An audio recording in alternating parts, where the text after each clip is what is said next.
Hey, AfterBuzzers, it's another Wednesday night here to chat about a million little things. We are still standing, and we dare you to stick around. You're tuned in to AfterBuzz TV, the ESPN of TV talk. Now, let the buzz begin. Yeah, we got a snap. This is going to be my ringtone for a minute, I think. Or at least my alarm clock ringtone, right? It's just such a feel-good song. It really is. It's a power How can you wake up anthem. in a bad mood, but this is the first thing you hear in the day? Right. I love it. Welcome, AfterBuzzers. We are back in the AfterBuzz studios. We are going to chat about episode 7 of A Million Little Things, and kicking it off with such a fun song. So happy to have you guys here. I'm your host, Laura Thomas Sonn. I got a lovely panel of gorgeous ladies with me tonight, starting with Miss Maggie, right here to my left. Hi, everybody. I'm Maggie Clark. Hey, what's up? I'm Yasmine Tanres. Hi everyone, I'm Tay Alexandria. Oh, the gang's all back together. I'm sorry I missed you guys last week. We but I missed did. you so much, Laura. I'm sorry. I had to take my little man trick-or-treating. It was his first Halloween, so... So cute. It was important. And it may be our last time trick-or-treating, but... I'm just saying, it's crazy out there, Did y'all. he get a lot of candy? Which is unfortunate, yes. Which is unfortunate because he's 9 months old, so I'm eating all the candy. Oh, no. Anyway, more on that later. What we really want to talk about is this episode of A Million Little Things, which kind of left us in I'd say in a pretty good place for the little hiatus that we're about to take, which we'll talk about at the end of this show. We've also got a little bit of news and gossip. We're going to stick around for our special segment as well, our hashtag Little Things ABTV. So don't go anywhere. Overall, thoughts on the episode tonight, ladies. How do we feel about where we're leaving things before we take this little break? You know, I didn't feel like it was a super eventful episode, Right. but I do feel like it was a good place for a break. They didn't leave us with a giant cliffhanger, so we aren't going to be on the edge of our seats waiting for the next 2 weeks. Some things have been wrapped up. A lot of the couples are in a good place. Maggie and Gary, not so much. But, I was disappointed that we didn't see Ashley because I was really hoping after last week that we were going to see her finally give Delilah that envelope. I told you it wasn't going to happen until later in the season. Yep. Like season finale type. Yeah. They're gonna keep us waiting. Yeah, so they're going to keep us waiting for that one. Come on, y'all. Give it to us. Give us the goods. We want it. No, That's I why agree. they're waiting. I know. want the meat and potatoes now. Don't make fun of my Southern roots, y'all. Meat and potatoes. No, it's fine. I agree with Maggie. Overall, I thought, because there has been so much that's been happening over the past loads of episodes, but especially the last one, which the unfolding of Rome and Regina's relationship with his, letter. And so, of course, I felt like this was the right moment for things to let it sink in, let it marinate. And I think that's what it was about. And so I also agree. I really want to see Ashley, but we'll just have to. We'll get her. We'll get there. Yeah. I agree. I feel like it was more so a transitional episode of emotions. I guess is one way we can put it. There were a ton of sad moments with Maggie. She stresses me out. She Her stresses me out decision too. making just really stresses me out, and as well as Regina trying to find the why in Rome, and she's still coping with that. But other than that, yeah, it was definitely a slower episode.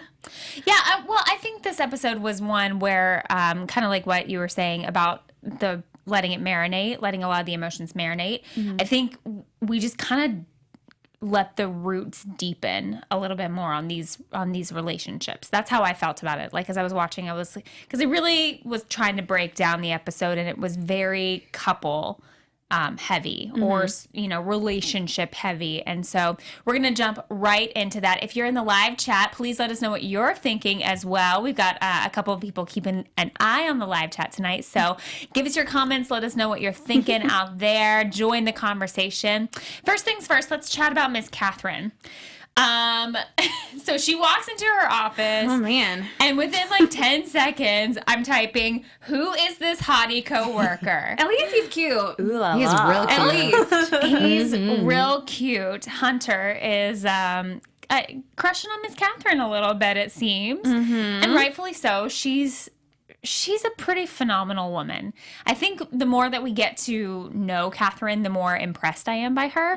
She's definitely got that tough exterior, but I think that's just conditioning. I think she's had to have that for a long time. And I really think that, but she's stunning. She's a beautiful woman, and she's a powerful woman. She's smart. She has so much going for her. So I don't think she's in a place right now where she is open to the idea of a relationship. But I think the minute that door cracks, Hunter is like barging in. What do you guys think?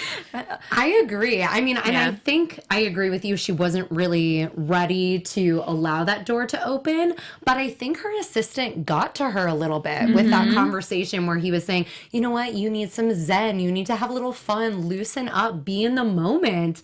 And I'm so glad that he had that kind of, you know, come to Jesus moment with her, so to speak, because she didn't need to realize that she is this young, capable, beautiful, intelligent woman that deserves to be happy and enjoy her life. So I'm really hoping that she goes for it with this hottie, because they would be cute together. I really loved that we got a glimpse of her life, actually, because that's her predominant life where she spends most of her time. So we got to see her work space, which I thought was quite exciting, especially with a hottie on the scene. Right?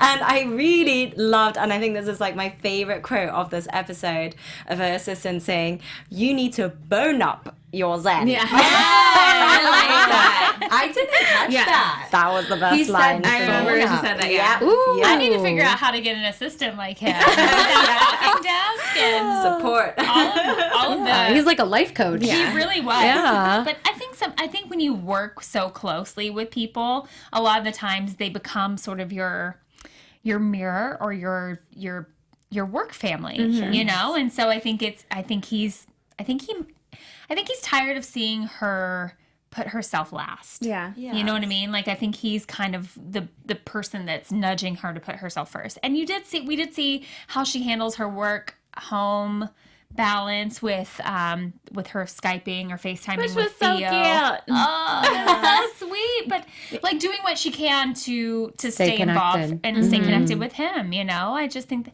thank God for modern technology. And Gary even said, "You deserve to be happy." Although I think it is kind of too soon to be out there dating little office hottie right now. But it is a prediction later. But at least he's, like I said, at least he's cute. Yeah. Just casual. Just keep it casual. Yeah. Or keep it professional. Or professional. Yeah. There we go. Professional. Well, yeah, because I don't even know if any like formalities have been taken with Eddie and Catherine yet. Have there? No. Not legally, I don't think. No, not legally. It's just I been mean, all they're talk. separated. Yeah. Yeah. Okay. So they got plenty of time before she needs to jump into any new relationship. I think. If Hunter were to like come on some type of stronger as far as his emotions, Catherine would definitely shut that down. Well, you know what I think is really interesting is I think in last week's episode, or they showed us in the previous episodes and the teaser for tonight, she said, I can't help thinking or questioning why I don't deserve more. And I think what Catherine needs is somebody that's going to show up for her to show her why she does. You know what I mean? So even if he's not the person that she ends up having a relationship with, maybe she ends up reconciling with Eddie. I don't know. Like there's just a lot of things that could happen. But I do think that this is sort of Catherine's journey. Catherine needs somebody that's gonna show her worth. You know what I mean? I think for a long time she's put herself last and she's lost what her worth is. So if nothing else, it may just feel good to have somebody notice her. Right. And make her feel wanted and pretty and special, because it sounds like she hasn't received that in a long time. Yeah. Yeah. I have a question for you guys. Do you kind of want Eddie and Catherine to be reconcile again? I mean, I always want to see a family stay together if there's a possibility for that. I know we got some vocal comments about our in our comments last week, and I'm in no way condoning staying in sort of a relationship that's not right for you. Clearly, I mean, but I what I do think is that I think it's very individual. I think you got, like, each family, you got to figure out what works for you. And ultimately it comes down to what you can live with and what you cannot. What you are able, I'm not even gonna say what you're able to get over, because I don't know that you ever really get over something like that. But I think that what you're able to forgive and move forward with, and what you're not. And I think that's just a completely individual thing. So I would like to see them. Well, Luann Simon in chat wants them to reconcile. Yeah. Luann, you and I will, like, stick together. We might be the only two out there cheering them on. But I always love seeing a family stick together if it's right for the family. So I hope so. Let's move on, and since we're on the topic of this couple, let's chat about Eddie for a minute. Okay. I don't know. She has a lot of thoughts. I do. I don't know. Eddie rubs me the wrong way in so many ways, but let's stick with this episode to start with. So, we see him last week. He has a great night on stage, and he gets a call from, I guess it's a manager, an agent, who wants to sell his song that he played last week to Casey, the sort of up and coming rock star. And Eddie at first refuses and then sells out. How do we feel about his decision for that? Well, I feel like Eddie, all of a sudden was on this high from performing live again, which he hadn't done in so many years. And all of a sudden, maybe it sparked these new ideas of him having a new career, coming back out as this new solo rock artist. But I really see the potential in him being a songwriter. So why, can't he take that and run with it? And, now he has a new baby to support. He needs to support himself and get a new living situation. So if the money's there, if he realizes that he has a talent at songwriting and people want to pay him money for that, why not do it? He can still perform in addition to that, but go for it, Gary or Eddie, like, sell your work. Yeah. No, I agree with you. I think he would thrive more as a songwriter. And like you said, like, if he were to perform on the side, he can. Sober. Sure. And we know he can do it sober now. But what do you think? No, I mean, I agree completely, because I think, most of the money is actually in songwriting rather than performing. So he made a smart move there for obvious reasons. I do kind of question, though, if he would resent it at some point, because ultimately performing is what he loves and enjoys. And now that he's found this new sort of side to himself in which he can perform sober instead of intoxicated, it's like it would have been a really interesting thing to explore. But he, in my point of view, did make the right decision. So I guess we'll see if he will go into writing more. Okay, so I want to know why you feel like it was the right decision, though, to sell the song. Ultimately, maybe because he regarded himself as well as like, okay, I'm becoming a dad again, so to speak. And, he could see the potential of this young kid who will be rising above. And I loved how strong and firm he was with this kid by not just handing that song over to him lightly, but giving him that good advice of, you better stay off those drinks if you don't want to end up like me, having to then be forcing yourself into selling your songs instead of being able to perform them and not making a name for yourself to the lead up. Right. I did think that was a really poignant moment for sure, where what he has been through sort of was kind of came to this wisdom moment where he was able to sort of pass along what he's learned to another fellow artist. Now, my thing is, I mean, I guess we can, so then let's just get into this one. So he obviously accompanies Delilah to the doctor's appointment, which made me feel all kinds of things. All kinds of things.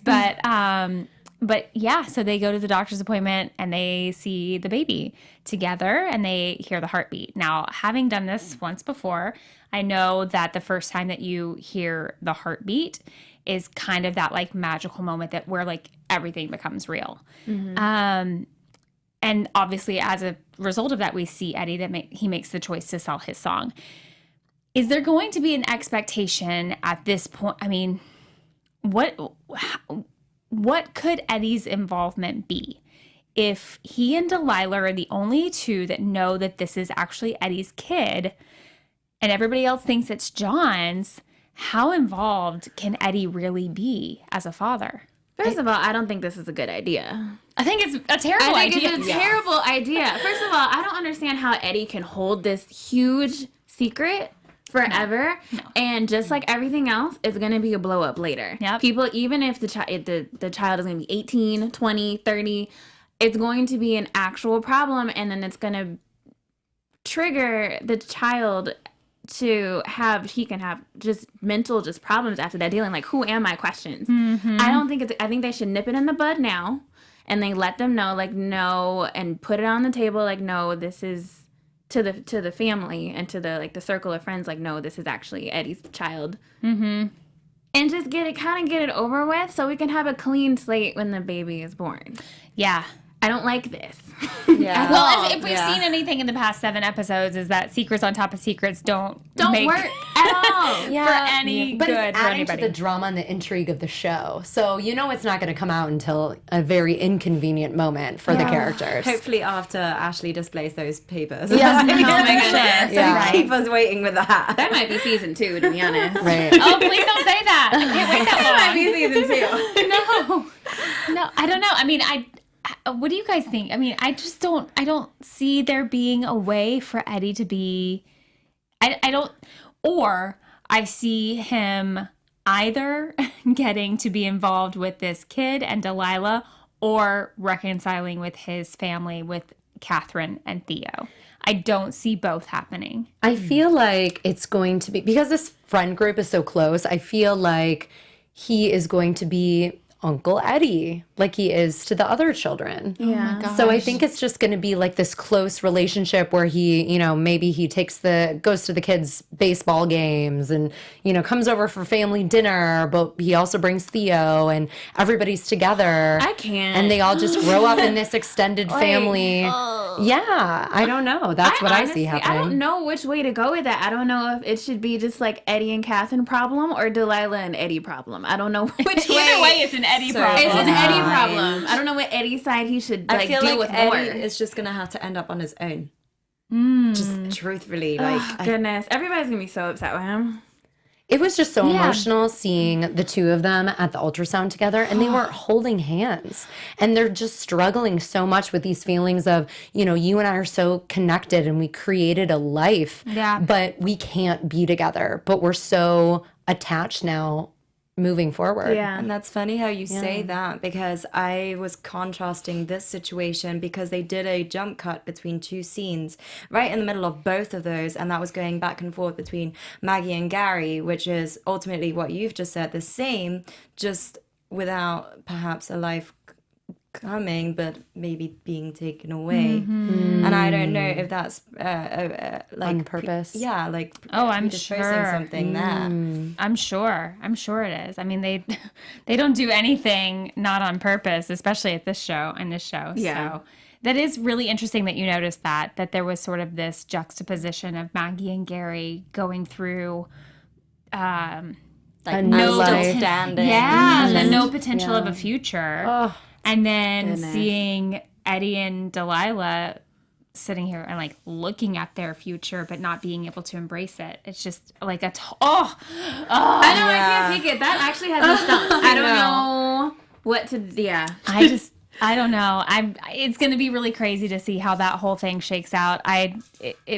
Do we have anybody that's chatting with us in the live chat that has any opinions They're about? actually kind of silent right now. I I think they're just as confused.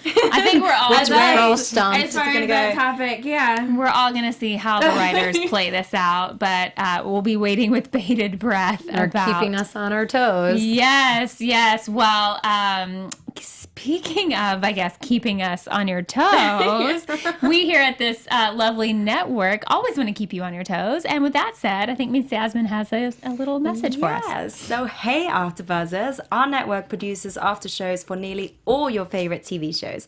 From dramas, reality TV, sci-fi, and more. There's no network that works harder to serve television fans. But we need your help. We're asking that you please subscribe to one or more of our YouTube channels. By subscribing to our channel, YouTube will suggest content that's tailor-made for you, and you'll help AfterBuzz continue to grow. And if you're worried about pesky notifications, don't be, because they're optional. So hit that subscribe button now for this channel and check out our other AfterBuzz YouTube channels as well as Spotify and iTunes. Let us know you did so in the comments and we'll thank you on air. For now, thanks for being the best fans and for helping us be the ESPN of TV talk. Thank you, guys. We could not do this without you. We say it each and every week. So thank you for showing up and yeah, and being our 5th panel member every single week. That's what we love. All right, so we were chatting a little bit about Gary and Maggie before the message, and so I want to pick up with them.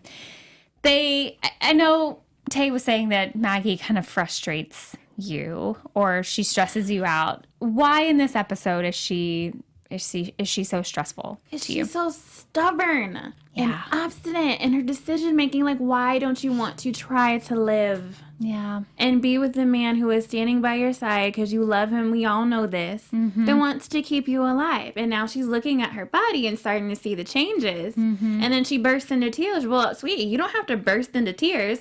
You can be trying chemo. Yeah. Trying it out. Yeah. I don't like how she's doing this.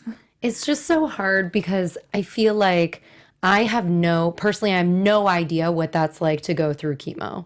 And I have no idea what that's like to face the fact that you may not live much longer.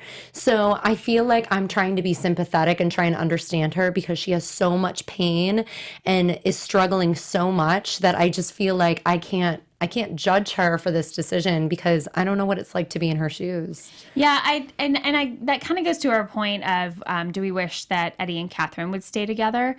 And sort of some of the questions that came up in our comments last week. You know, I've always been a person that says that I don't know how I'm going to react to a situation until I'm faced with it. I can think that I know how I'll handle something. But truth be told, there have been a number of things that have happened in my personal life, and I'm sure all of ours as well, that you surprise yourself by, you get to a situation, you're like, oh, I thought I would react this way, but actually I'm feeling this, or my choice is this. And so English. I can empathize with you a little bit about not being certain of how I would respond to something like that if I were faced with this. However, my thing that I keep going back to, I think my biggest struggle with this, like I get, maybe it's the fear of failing again. You know, she's been through this one time and she doesn't want to go through all of it again and then fail again. I think maybe that's that. But my question or my frustration about the whole thing is what she's doing to Gary. Right. Yeah. And I know that it's Gary's a grown man and Gary can make his own decisions and Gary has chosen to stick by her, but she's expecting him to be all in, but only on her terms. Which is selfish. I think so. Extremely selfish. This man was going all out. Put her name. Maggie was here. Yeah. Risked his life legally and his biggest physically, fear. And his biggest fear. Yeah. To show how much he cares. And then I think she contradicts her emotions and says what did she say? I was here until I wasn't. Something like that. And yes, exactly. Then try. Don't use it as a wasn't. Be like, I'm here and I'm still here. Yeah. Yeah. She just, I think one of you said it a couple weeks ago. I can't remember who said she wants to have her cake and eat it too. Probably me. I say that I every think day in that life. was you, Tay. Yeah. But that's so true. She wants to live out her life, having the most fun possible, just enjoying and embracing every moment. And she also wants Gary along for the ride, but she's also not really considering what this is doing to him. What that does to him. But exactly. I do think that she's realizing it now because at the end she does say, I can't expect you to be along with this now. She said that though. No, she said that at the end tonight. Like I can't expect you. But she also said it a couple weeks ago when they broke up in the car. You know, and then he was like, no, I'm all in, and gave her the grape soda and all that. Obviously, he's not all in because he's not all in with her decision. And she's every time it's being verified again and again. And I feel like now she's just, and as we saw a little teaser, she's going to be cutting him off maybe at some point. And I think that's the thing. She's like accumulating all these amazing memories right now with the entire friendship circle, and especially with him. And I think she's realizing the damage that it's causing. Well, I hope she does realize that, because it is painful for him. Like, I feel so bad for Gary, especially when he's sitting at the end in the restaurant on his own and witnesses Catherine with another guy, and I kind of had this like flash forward of his life then being like on his own, like this grandpa that everybody comes up to, and he gives sound advice to really encourage them to live their life to the fullest, just as he supports everybody and he tries to do so himself. But who is there really for him? Right. Really, who is there for him? Because he's there for everybody. He is. He's sort of the universal. He's the new John. I think he's the new John. Yeah. Well, kind of got passed down to him, because it's definitely not Eddie. No. Eddie has too much going on. And Rome has a lot going on. So I think, Gary passed. He's sort of stepping in and filling that role for a lot of people at this point. What I think for Gary, and how I don't think it's fair for her to ask him to stick around and to quote unquote not feel. She said, "I don't want you to feel anything." Well, I don't think that's fair. I don't think you're able to have your cake and eat it too. I think it's much easier to support somebody through something knowing that they're fighting. Do you know what I mean? Right. Like, I think it would be so much easier for him to stand by her through these hard times and watch her fight than to stand by her and give her her happy days and the I dare yous and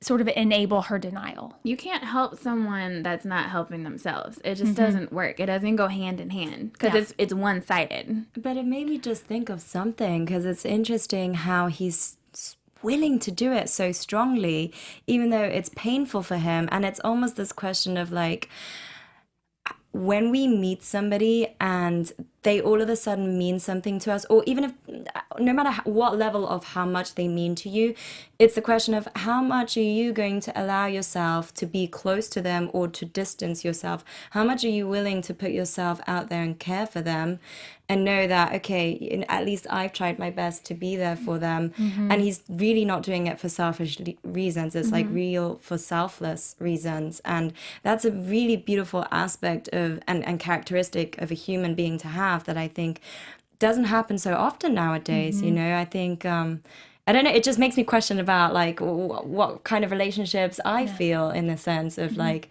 who I know would be there and who wouldn't be there. What I think is Maggie's sort of facing now is you know, when this whole thing started and she made the decision not to get the chemo, her relationship with Gary was a little bit more playful and kind of peripheral or superficial, I guess. I think now it's getting deeper. You know, and she's being faced with this idea of, oh crap, I'm, you know, I do have feelings for this person. I do want to be with this person. You know what I mean? Like, I think she's kind of being faced with this choice of, I'm going to fall in love with this man and it's going to be too late. And I think Gary is really falling in love with her. 100%. And you can really in see it. He's been in it since like day one. Yeah, he's all in the heart. But I felt like you could especially see his feelings towards her when at the end of their, you know, karaoke singing performance at the ramen place, just the way he was looking at her, and he was looking at her with this intense emotion, and it just seemed just like he was just staring at her like, wow, I love you and I want to be with you forever. And you could just read it all over his face. Yeah. He's caught in a rock and a hard place. That's why it's so hard for him to like, it seems like he loves her so much that it's so painful for him to stay, but he wants to stay. He doesn't know what to do. This is a very tough situation for both of them, but I'm more so on Gary's side because Maggie's just... Yeah, but and like what you were saying, like, I want to be with you forever, even if forever is only a year. No. You know what I mean? But at least, but knowing that she fought for that year, you know, knowing that it wasn't just kind of like oh, well, this is my fate, I guess we just gotta like live with it. And I think what this just like had a light bulb. I think what that would say to Gary if she chose to do the chemo is that she cared enough about him that to do the chemo, to be there potentially for him, for them. That's you know? Possibly what may happen. I hope so. Yes. Man. Fingers crossed. I know, really. Oh my gosh, all of the feelings. Guys, before we jump into our last topic and our last couple, just letting you guys know that we are also on iTunes, Google Play, Stitcher, Spotify, all of these fun places that you can listen to us now. So if you want to join the conversation after tonight, or, you know, from here to Kingdom Come, please do rate, subscribe, leave a comment, let us know how you're feeling about our little show. We'd love to hear you. And let's talk about, speaking of all the feelings, let's talk about Rome and Regina, because they keep giving me life every week. Yeah. Obviously, I think they're sort of the one that are in this moment where I think I kept watching them tonight and I was like, they are definitely the couple today that they're being hit with something so that their secrets can be just like bombarded. Yeah. You know what I mean? Like they're too many secrets, too many covers up, like all of that. They're sort of in this moment where everything is coming to the surface, and rightfully so. Like, I think it needs to. So we see that Rome has this stomach pain. He's recently gone on antidepressants. Regina just found the note that he tried to take his own life, and then that kind of one thing led to another. So Regina is a lot to wrap her head around. Poor Regina. I know. She doesn't deserve this. No, y'all. I know, but go ahead. No, I was going to say, it's like the Band-Aid is finally getting ripped off. Yeah. Everything I've been saying, like, Regina needs to know. Regina needs to know. Regina's, like, ultimate wife and bestie. Like, you married her for a reason, and now all this is coming up, and I can see she can't handle it. She can handle it. She's coping with it, but it's just like, who are we now? Yeah. And I understand that completely, because we just found out that she just found out about the antidepressants, and the first psychiatrist that he was talking to was Maggie. Right. She doesn't know any of this. And she said something to Maggie. She said, "I'm not angry because right now all of my energy has to be focused on helping my husband get better." So do we think that her anger with Maggie is founded? I mean, would you guys be upset if you...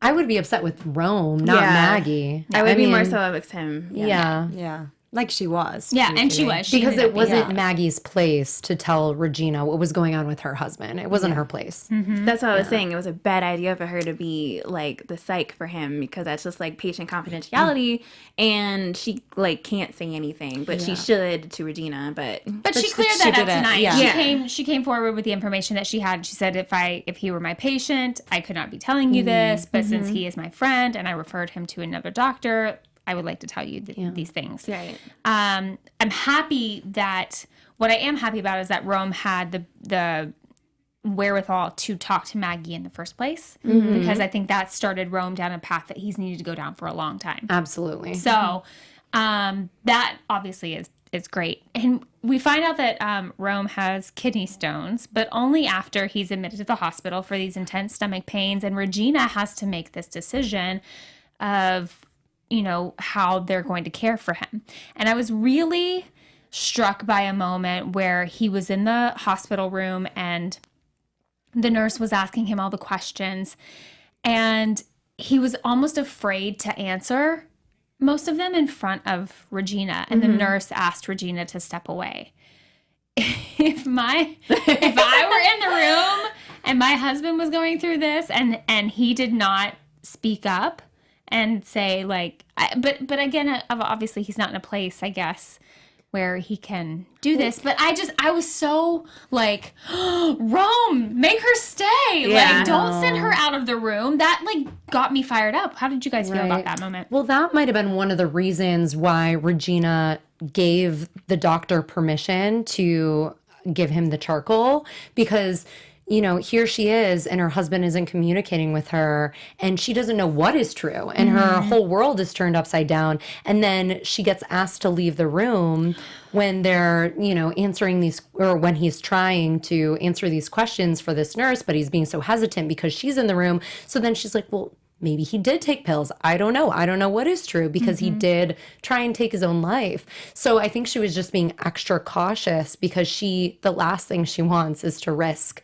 his life, and lose him. I made a note on that as well. I was really surprised about Rome not saying, no, okay, let her stay. I'm going to be fully open, non-disclosure over here. It's just like, at this point, because of what he had been hiding and she got so scared about it, I was really shocked. But he did say, if I would have told you, it would have made it too real. I know. Yeah. And that just makes me question his motives still. Well, he was in denial, it seems. Yes.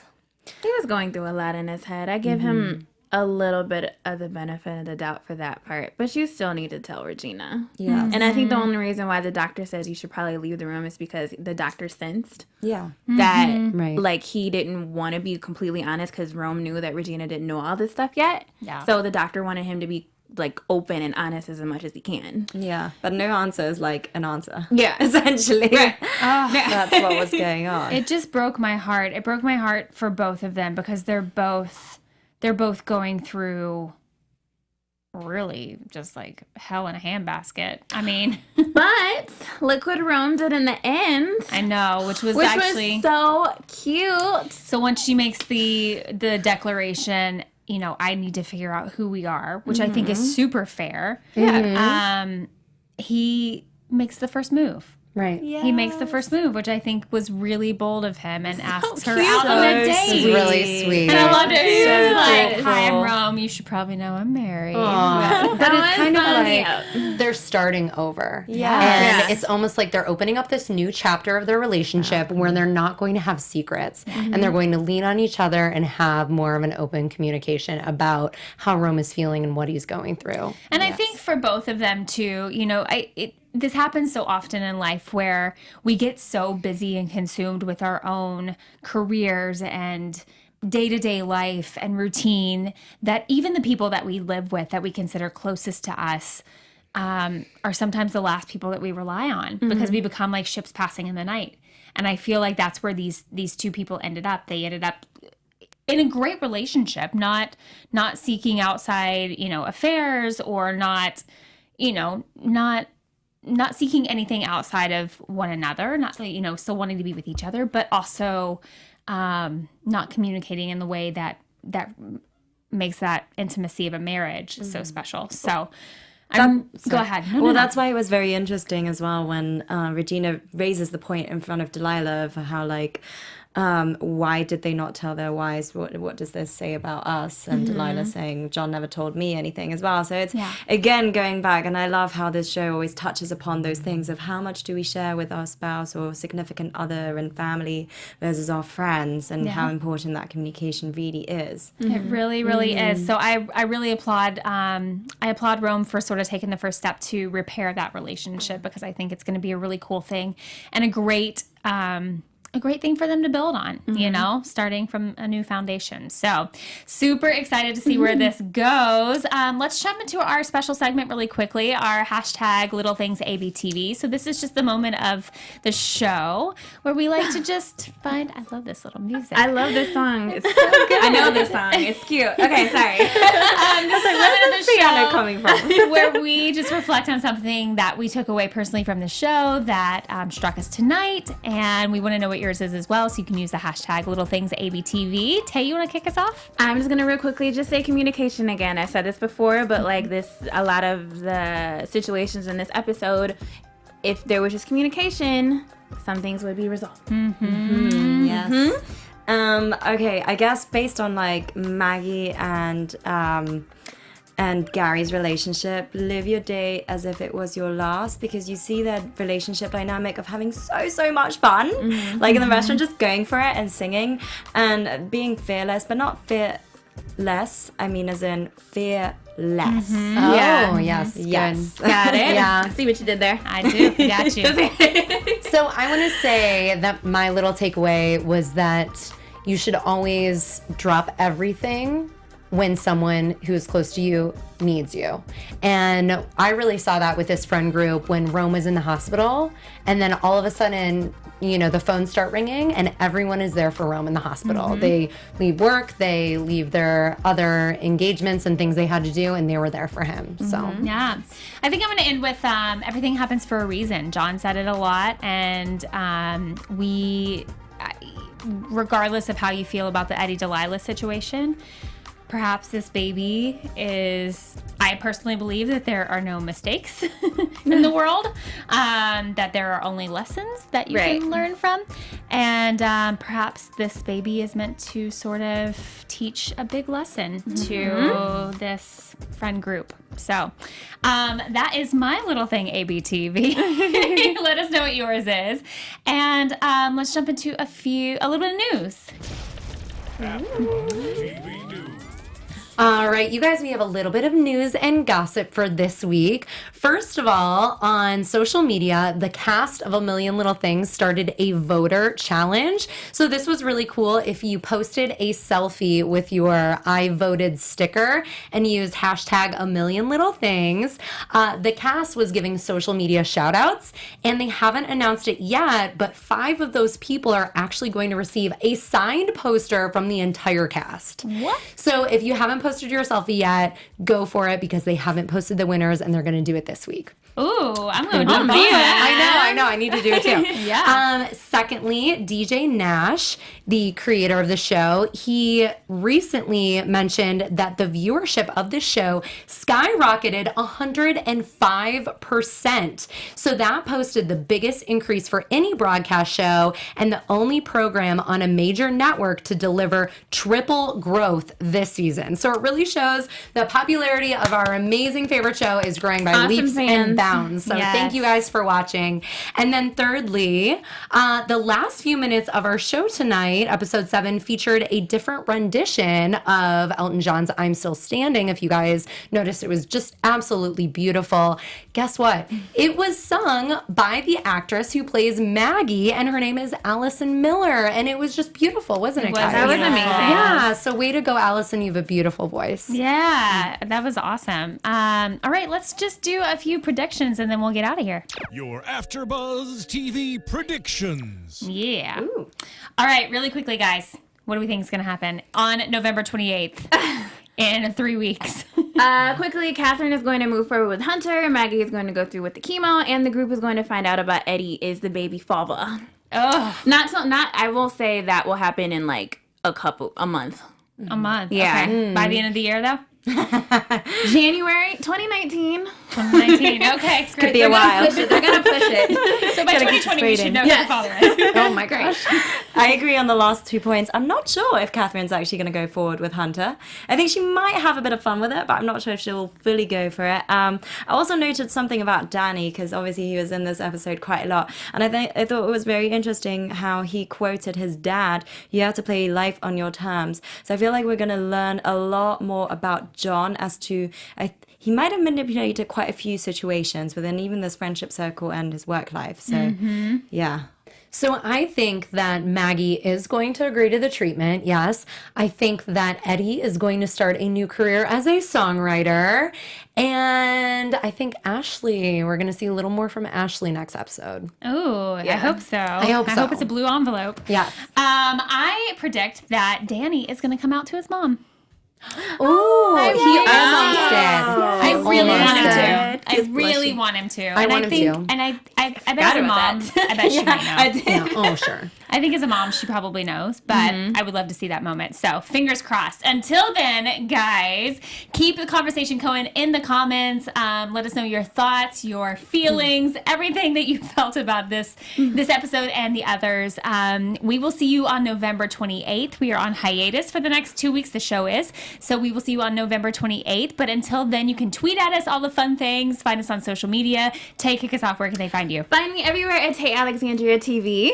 And myself as well, everywhere at Yasmine Tanres. And you can find me at Maggie Clark on camera on Instagram and at Maggie on camera on Twitter. And I'm Laura Thomas Sonn. You can find me on Instagram and Twitter at Laura Thomas Sonn. We will see you guys in 3 weeks. We'll Have miss a great you. Thanksgiving. Bye-bye.